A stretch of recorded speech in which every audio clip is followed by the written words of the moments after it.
क्रिस्त में प्यारे भाई और बहनों, प्रेज लॉर्ड। आज मनन का विषय है संत लूकस का सुसमाचार अध्याय 21 पद संख्या 34 से लेकर।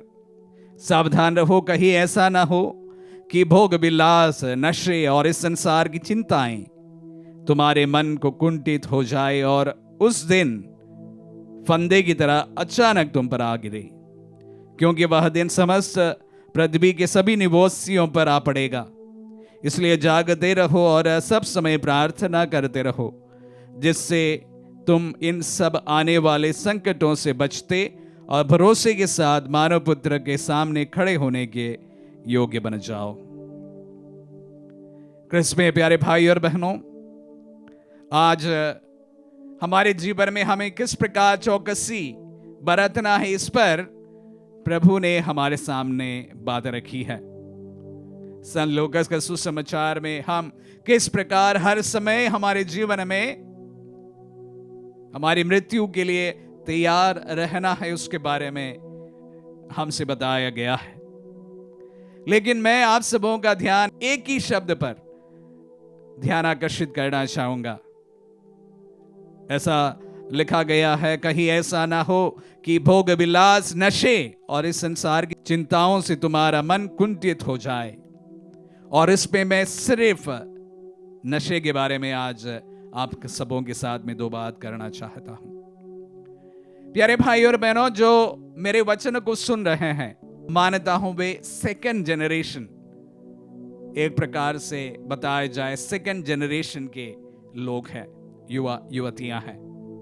मेरा कहने का तात्पर्य है कि पहले जनरेशन आपके माता पिता के होते हैं, जो ईश्वर की कृपा से अच्छी नौकरियों में है, सरकारी नौकरियों में है या अन्य इस प्रकार के मेहनत करते हुए अपने जीवन को आगे बढ़ाया है और आज ईश्वर की कृपा से बड़ी अच्छी जगह पर वे तैनात हैं और बहुत अच्छी तरह से जिंदगी चल रही है।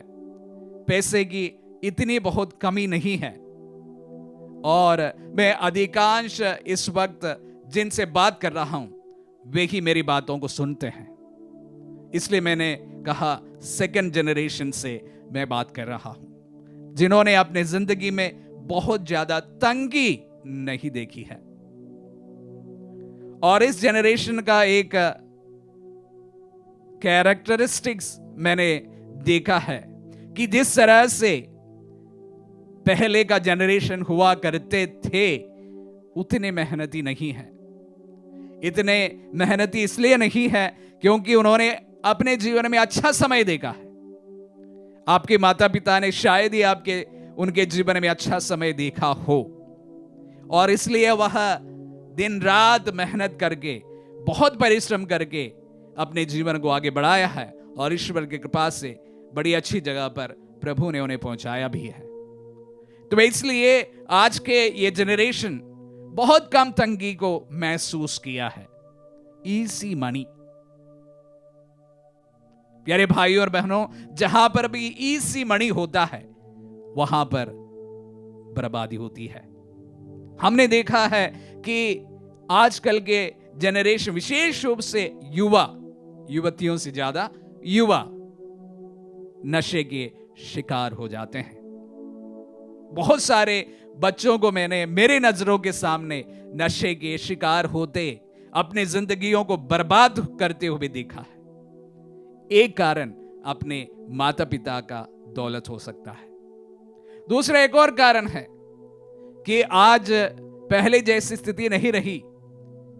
आप अगर अपने आप में परिश्रम करते हैं तो सफलताएं आपके हाथ लग सकते हैं और इसी वजह से एकदम से आपके पास बहुत सारा धन आ जाने से यह भी एक बर्बादी का कारण मैंने देखा है।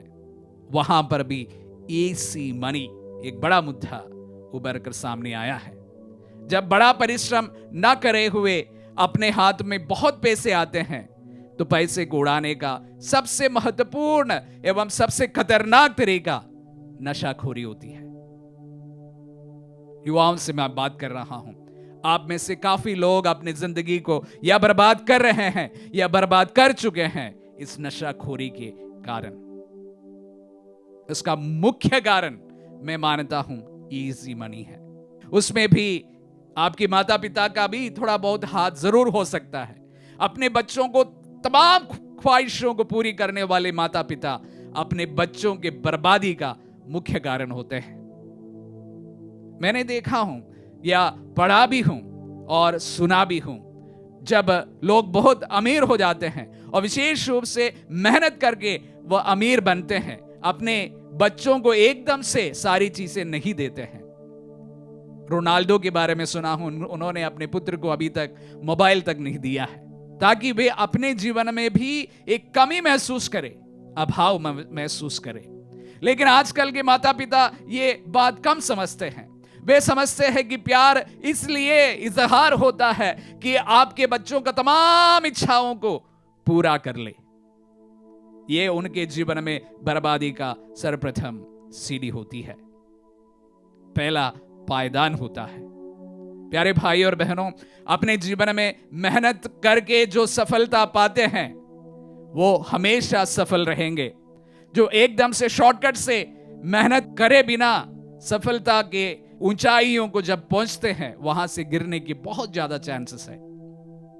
नशाखोरी उसके लिए मुख्य कारण हो सकता है। जब आपके पास में बहुत सारे धन यूं ही हो जाते हैं, ज्यादा परिश्रम नहीं करना पड़ता है, ज्यादा मेहनत नहीं करनी पड़ती है, तो आपकी जिंदगी को बर्बाद करने के लिए नशाखोरी एक मुख्य कारण हो सकता है।